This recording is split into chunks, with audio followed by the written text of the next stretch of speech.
Stigmata prophecies. I'm going to do this in three parts. Stigmatas are those who bear the wounds of Christ. They even allude that St. Paul the Apostle might have been a stigmata too. First off, I'm going to go through and we're going to read the prophecies about the latter days that happen in Europe, because I'm sure those that live in Europe are going to be understand this way better than I do.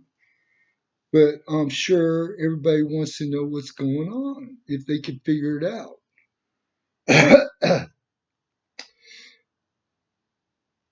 Ireland shall Ireland will suffer English oppression for a week of centuries, but will preserve her fidelity to God and His Church. At the end that time she will be delivered, and England will turn must suffer severe chastisements. Ireland, however, will be an instrument to bring the English back to the unity of the faith. Trials of Edward the Confessor. The extreme corruption and wickedness of the English nation has provoked just anger of God. When malice has reached the fullness of its measure, God will in his wrath send the English people wicked spirits who will punish and afflict them severely by separating the green tree from the parent stem the length of 3 furlongs.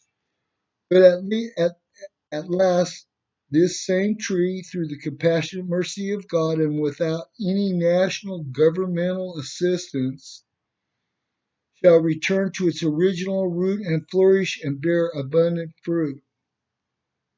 Trials and tribulations, Bishop Cristiano Agenda, 12th century. In the 20th century, there will be wars and fury which will last long. Providence divested of their people and kingdoms in confusion. In diverse places the ground shall be untilled, and there shall be great slaughters of the nobility and the upper class. There shall be great mutilations of kings and rulers, and the right hand of the world shall fear the left, and the north shall prevail over the south. St. Hildegard. Before the comet comes, many nations, the great excepted, will be scourged by want and famine.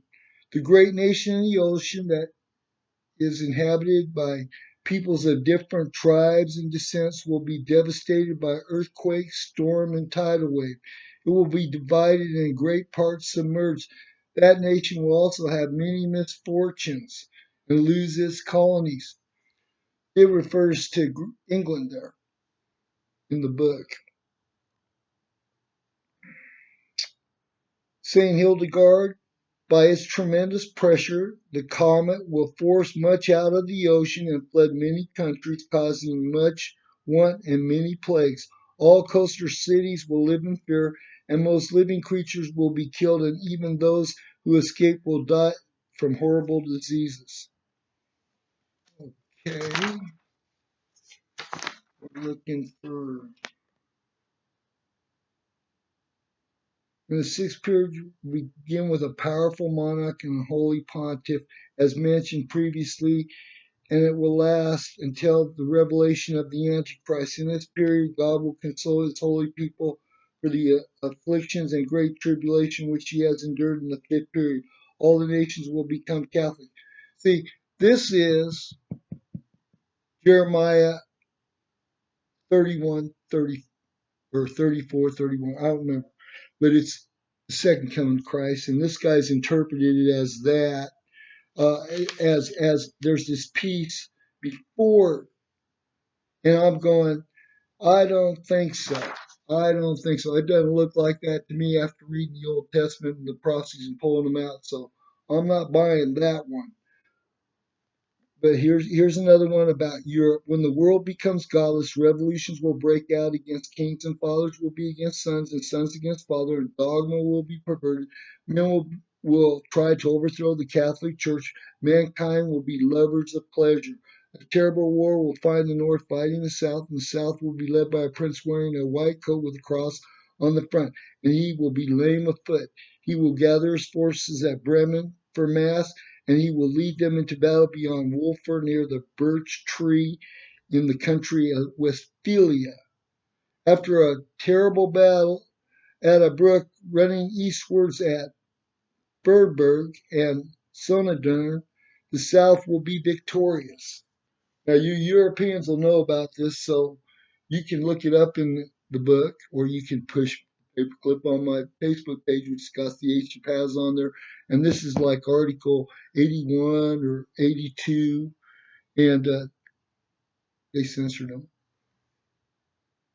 Someday war will break out again in Elise. I saw the French in Elise with Strasbourg at the rear, and I saw Italians fight them as allies of the French. Suddenly, great transports of troops arrived from France's side.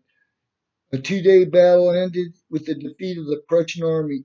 The French pursued the Prussians over the Rhine in many directions. In a second battle at Frankfurt, the Prussians lose again and retreat as far as Salzburg, and when they join with the Russian army, the Russians make common cause with the Prussians. It seems to me as if the Austrians also have aided the French. The Battle of Salzburg was more horrible than any before, and it like will never occur again. After some days, the Prussians and the Russians retreated and crossed below Bonn to the left bank of the Rhine. Steadily pressed by the opponent, they retired to Cologne and, and had been bombarded so much that only 1/4 of the city remains intact. Constantly in retreat, what was left of the Prussians moved to Westphalia, where the last battle went against them. People greatly rejoiced because they were freed from the Prussians.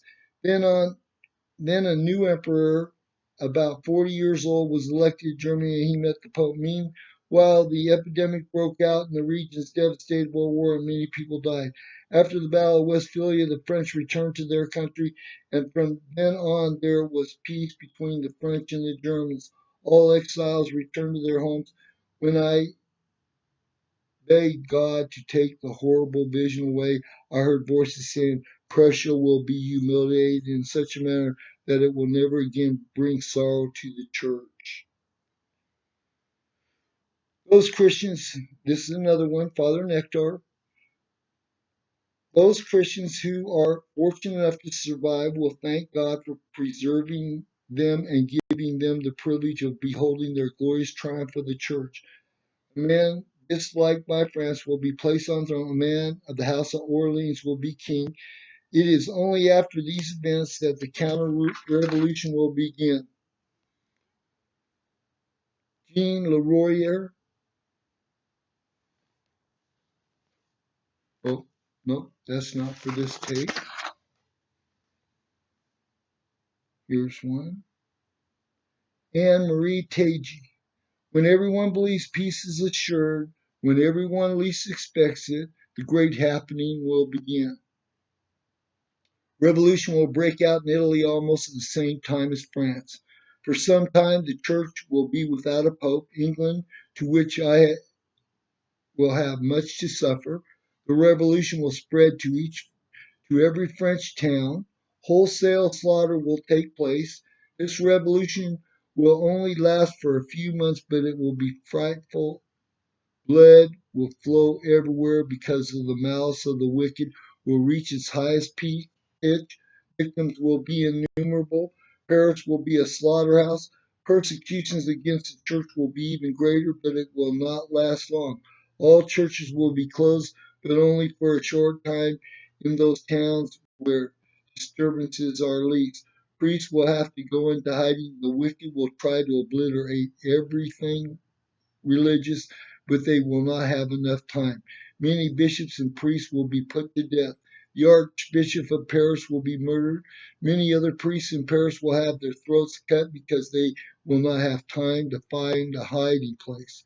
In those days, France will receive no human assistance. She will be alone and helpless. At this juncture, the French people will turn back to God and implore the Sacred Heart of Jesus and the Immaculate Heart of Mary. French people will ask for the good king who was chosen by God, and he will come. This Savior whom God has spared for France, this king who is not wanted now, because he is dear to God's heart. He will ascend to the throne and he will free the church and reassert the Pope's rights. Pope Pius X. I saw one of my this isn't for that video. The world is flooded by a Saint Elena Alea. The world is flooded by a deluge of corruption. The governments of the people arise as demons in the flesh. Even though they speak peace, they are preparing for war with devastating weapons. They can annihilate whole peoples and nations. So ungrateful have they become towards my sacred heart, and abusing my graces, they have converted the world into a scene of crimes.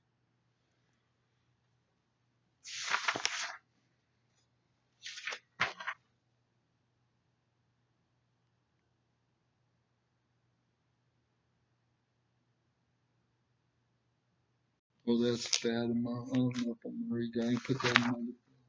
Okay, that's good for this one.